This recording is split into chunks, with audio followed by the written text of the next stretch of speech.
morning, everybody. It is a beautiful morning this morning. It's really nice out. I don't know, it's probably almost, oh, it's middle 50s probably right now. So it's fairly warm. So anyways, what we're going to be doing on this episode of Dirt Grain Steel is we are going to be cleaning some crushed concrete.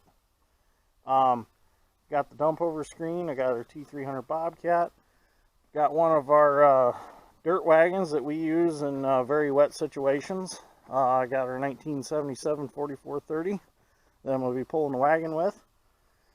We're going to be cleaning some of this concrete. It's got quite a bit of dirt in it, and we want bigger pieces. So my screen's set up to get 3-inch minus out. So that'll give us anything over 3 inches, which is what we want. We're going to be putting it in the bottom of a ditch that's got a lot of flow in it, and we're going to try to slow the flow down some to hold the sand back because the sand's washing so bad. So I'm going to screen this off, load it in the wagon, and we're going to go about 2.5 miles north of our place to the ditch project that we're working on. These wagons are actually old mint wagons. We cut the tops off of them and we made swinging tailgates. They latch pretty much like a normal dump truck tailgate. You just got to get out and walk to the back and unlatch it. And these work real well because they're on some pretty good sized flotation tires. They stay up real good out in the soft ground. And you're only hauling about a single axle load at a time, so you're not real heavy. I kind of wish I had the duals on the tractor for today. I was going to get one of either the 8640 or the 9300 out, but don't think that's necessary. It's not that extremely soft where we're going. We're going to stay up on the ditch. I kind of wish I had the duals on the 4430 though. But I was going to use our MT30 Moxie haul truck, but I'm afraid that's just going to be too heavy where we're going, and I really don't want to load it and drive it down the road. They're not really meant to take down the road. So, figured I'll just grab a tractor and a wagon.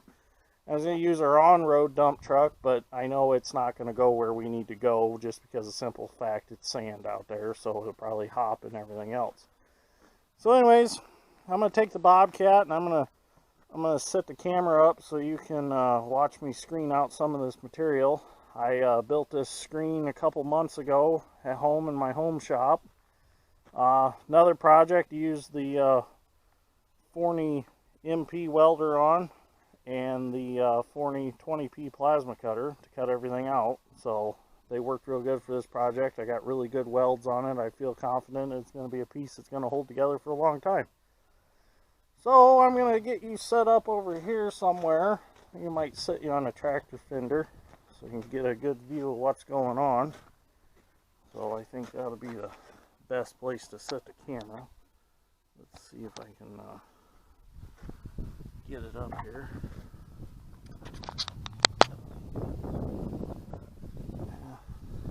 Yeah, I think that'll be a good place.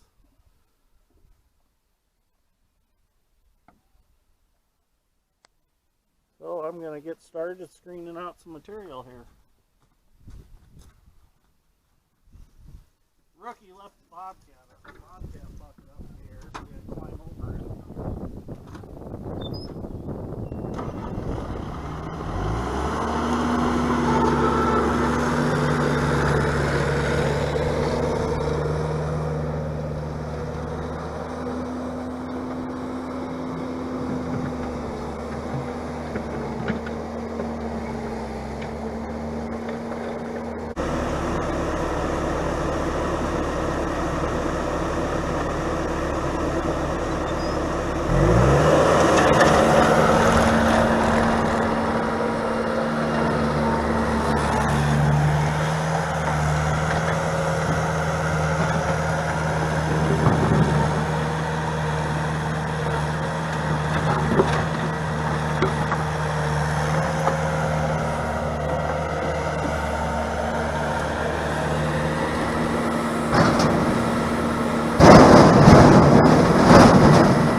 that's how the screen works. I'm going to save some battery for a little more video, but it's going to take me a little bit to get this full, so I'm going to shut the camera off for now, and I'm going to fill this wagon, and then we'll move on to the next step. Well, it got me a nice load of crushed concrete on the wagon. Got up to the shop and realized, well, we got kind of a low tire, so I figured better stop and air up the tire before we go on this adventure. So I thought that I had the problem of my camera saying low power nipped in the butt. I got a gimbal that's got a battery in it. Thought to keep the camera powered a little better. Well, it went dead while it was loading the first part of this load, and so I'm sure that it's going to say low power in the video. I need to figure out how to edit that out. I wish I could find a camera that didn't say it in the video. Kind of a little annoying. So anyways, I'm going to get these two tires aired up. That one's a little low. That one was really low. I'm going to get these aired up, and then we're going to head to where we're working. So we're on our adventure now. Gonna haul this load of stone over. Well, crushed concrete. I can't call it stone. So got her in the wagon behind us, and we're gonna go take it down to the low spot and dump it, and then probably head back for another load. So I know everybody's probably like, you guys use your tractors for the excavating business? Well, yeah, we use the hell out of them for the excavating business. You know, we got 2 articulated 4-wheel drives that we haul dirt with. We got the 4955 that we do a lot of disking with after we've done land clearing and stuff, and then the 4430 we do a lot of brush mowing and CRP mowing. So they all get used pretty much all year round. I mean, kind of makes it worth having them if you use them for both, for the farming and the excavating. I mean, you're gonna sit and pay taxes on them anyways. You might as well use them all the time. So, but yeah, there's our equipment goes back and forth. I mean, the excavating equipment gets used for the farming, and the farming equipment gets used for the excavating. So we're gonna get this stone over here and get that water controlled and get the water slowed down.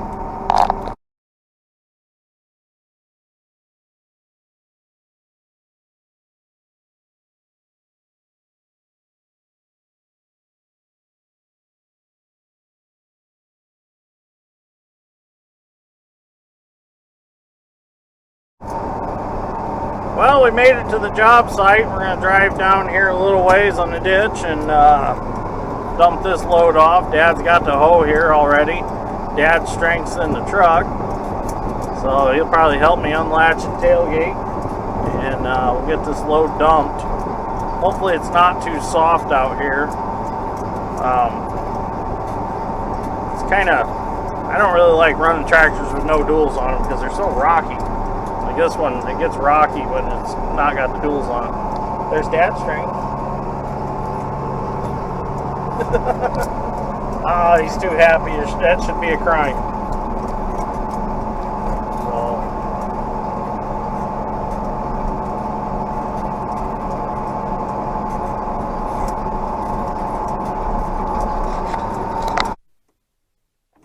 So I'm going to show you what we got going on here. Over here.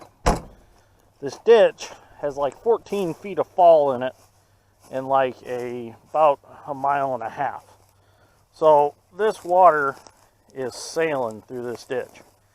And I dug this ditch, 3 years ago. I had this straight as an arrow, and it's got so much fall in it that it just washes like crazy.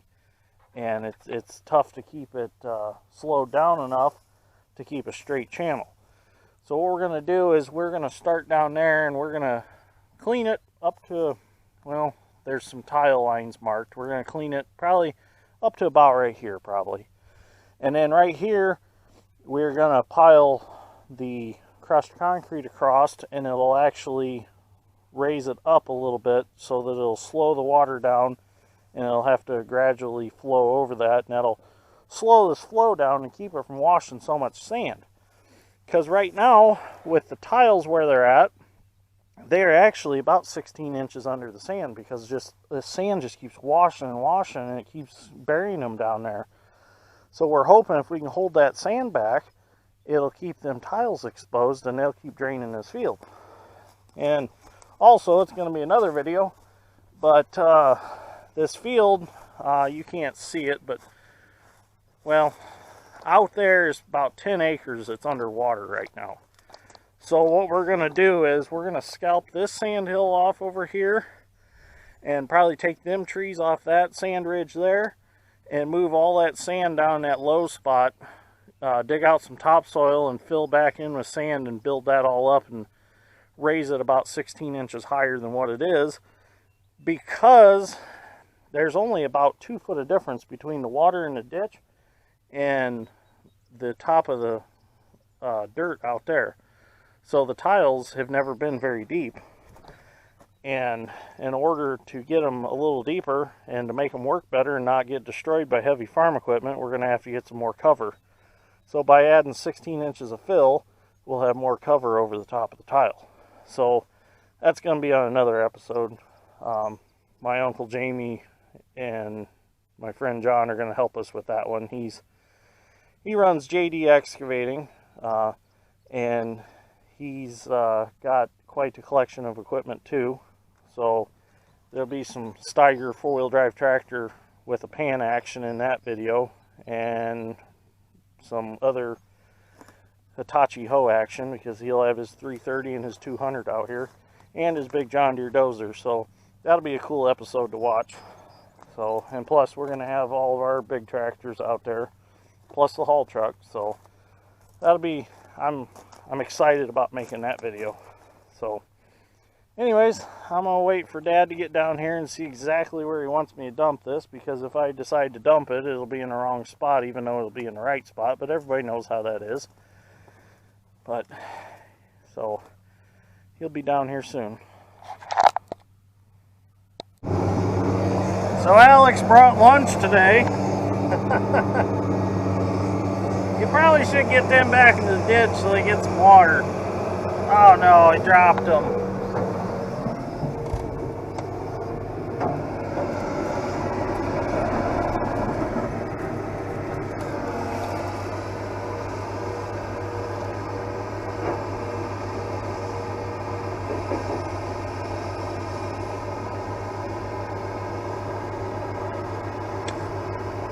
Dad's strength found him some fish. Surprised he's not saving those so we can cook them and eat them. We're kind of running out of places to eat. All the restaurants are closed. So it's coming down to maybe just eating wildlife now.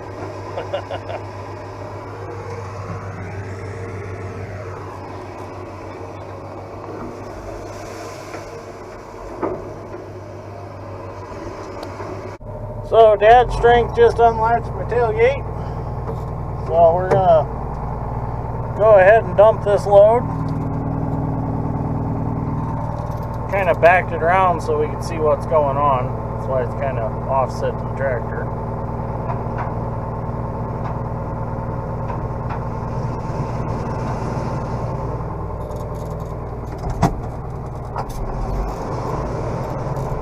Tractor's a little jerky today. But there we go, we're unloaded.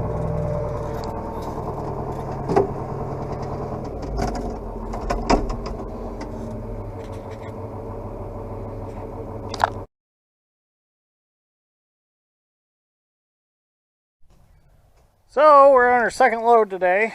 Weather's kind of deteriorated a little bit, so my Bobcat seat's good and wet. Need to have the door on it. But we're going to load us up another load. That last one was pretty nice and clean. So I'm going to get me another one loaded up here and get back over to the ditch. And Dad's going to finish up some digging, and then we're going to get this stuff placed. So, yeah, it's been a nice day other than the rain. But I mean, there's only so much you can do about the rain. It's going to happen. But anyways, I'm going to get at it here.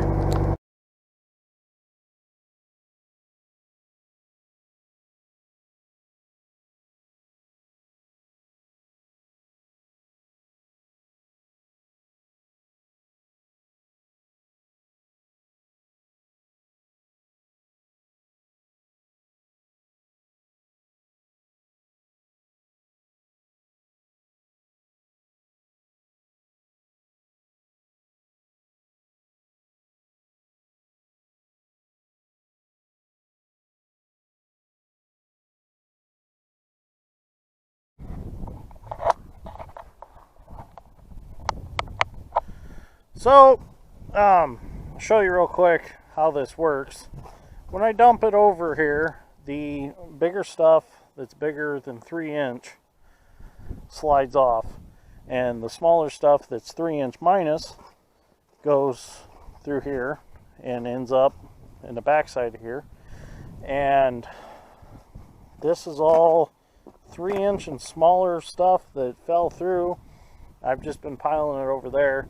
It's kind of a bear to get a bucket full of this because we put a bolt-on cutter edge on this bucket and the bolts stick up, and it sure makes a lot of resistance on shoving that bucket into the pile. So I think if I screen any more of this, I'm going to probably bring an excavator back here and dip it up and dump it over the screen.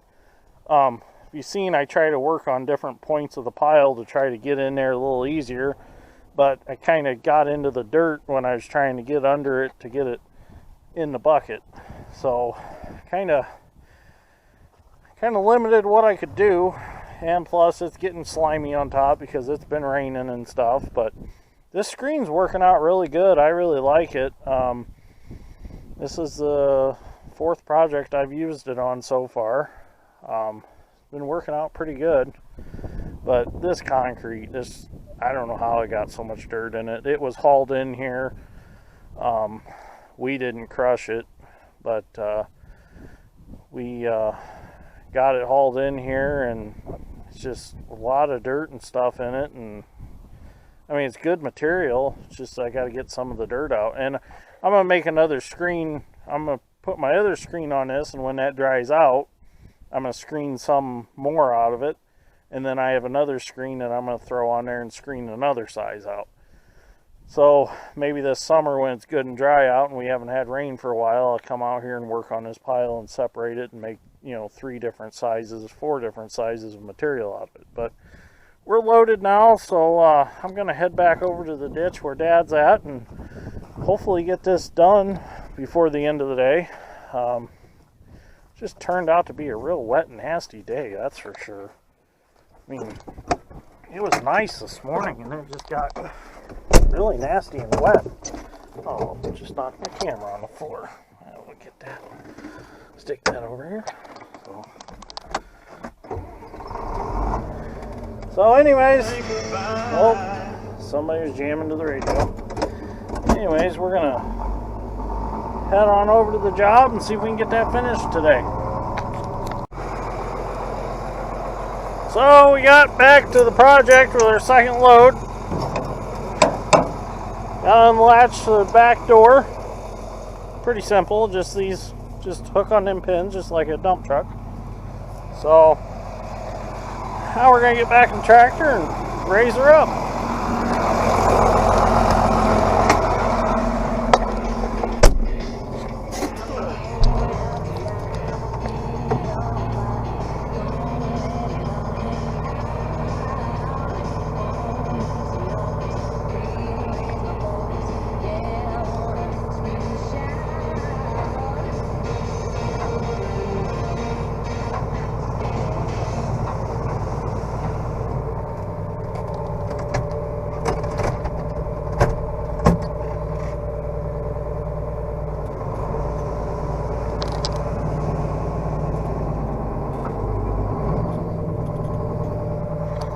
There we go.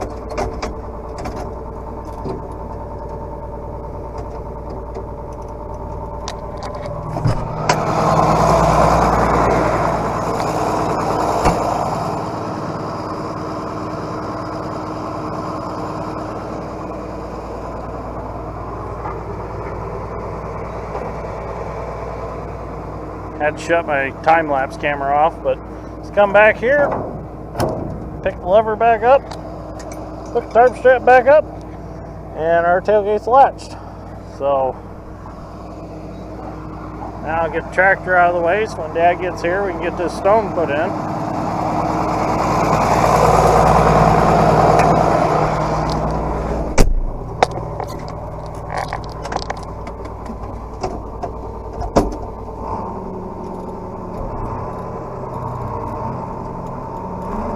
I don't want to get too far out there, it's pretty wet. Could have probably done this with a dump truck, but This was funner. Get the 4430 out and play with it for a while. I do love this tractor. I wish they'd never quit building them. But I know that there was one at the National Farm Machinery Show and everybody was going crazy over it. Like, yeah, it's cool, but it's even cooler when you see them in their working clothes like this one. So, this one's actually pretty healthy, 4430. This one's putting out 200 horse at the PTO, so she's pretty healthy. When we first got it, we were pulling 25-foot field cultivator with it, 5.5 miles an hour all day long. Pulled a 5-shank 3-point hitch ripper with it. The only problem is you get in hard ground, and you go pick 3-point hitch up, you can't pick it up. It picks the front wheels off the ground. But it's been a great tractor. I planted a lot of soybeans with this tractor. Used to pull a 15-foot drill with it until I got the 30-foot Henniker air seeder, and that's got to go behind the 4955 because of what it weighs. This one won't quite handle it on the 3-point. But so this is Dad's planter tractor. Plants all the corn with it. Pulls a 12-row 7,000 John Deere corn planter with it. We used to spray behind the planter, but we don't anymore. We had a set of saddle tanks on it for a while, but we quit doing that. Just kind of turned out to be a hassle all the time, and just was cheaper to come back and spray after the corn was planted. So anyways, that's a little bit of history on this tractor. But so Dad's getting up here, so I'm gonna grab my gloves and go help him.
So this does have a little dirt and some smaller pieces because I did dump a few buckets in just straight out of the pile, just so it did have some smaller stuff in it, so to help it all interlock together. So I didn't want it to be pure, 3-inch and bigger. I wanted it to have a little bit of smaller stuff, so that's why you see some dirt and some smaller chunks in it. And I was dumping it over pretty quick so that some of the pieces would bounce and end up in the material that I wanted. So if I dumped it a little slower, you would have got a lot purer material, but it's exactly what I wanted right there.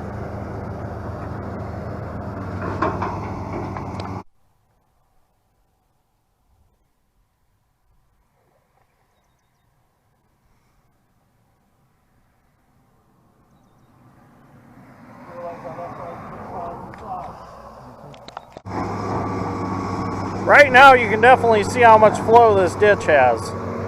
So Dad's preparing the spot where our structure is going to go. I might need to run home and get some more rock or more crushed concrete. But yeah, take notes to see how it's flowing now. We'll see what it does when we get the stone in there.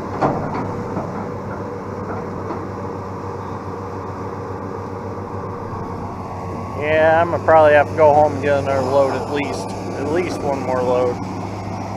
We'll see. It can be deceiving.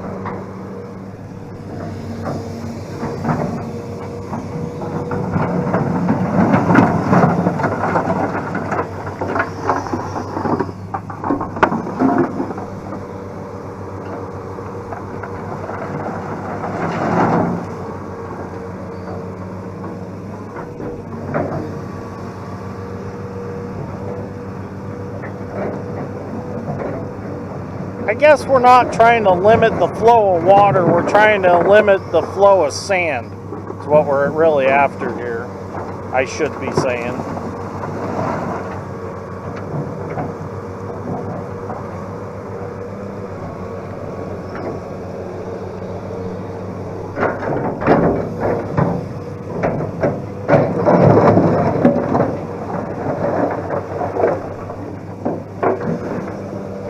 It's just a bear to scoop this stuff up. I mean, especially if you don't have nothing to scoop against.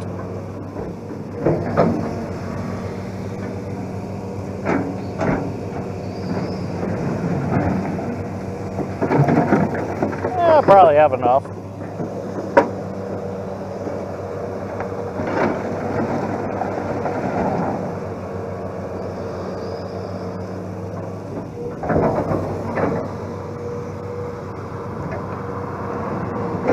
Oh, look at there. It's starting to slow it down. It's doing what it's supposed to.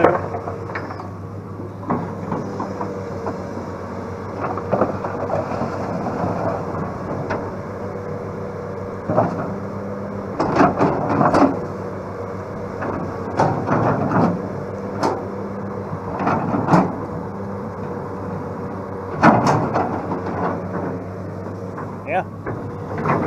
It's going to work out perfect.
Well, I think this is going to be it for this episode of Dirt Grain Steel. We're just going to finish cleaning up this crushed concrete here and finish armoring the banks on each side right there so it don't wash out. But anyways, thanks for watching. I greatly appreciate it. If you'd like and subscribe, I'd greatly appreciate that a whole lot more. Been getting a lot of subscribers, a lot of likes, a lot of comments and questions, and I enjoy that. I enjoy every question and comment somebody is willing to give. And yeah, so I'll catch you on the next one. Hopefully the next one might be a little more exciting than this one. I don't know. I've had a lot of run into a lot of people in town, and they're like, oh, we just love your videos, and I appreciate that. You know, I like bumping into somebody and they're like, oh, I love what you're doing on YouTube. Because they're like, that's the stuff we like to see. And that's been my goal with my channel, is to make the videos that people enjoy to watch and, you know, can relate to. So anyways, thanks for watching. I'll make you some more videos and talk to you later.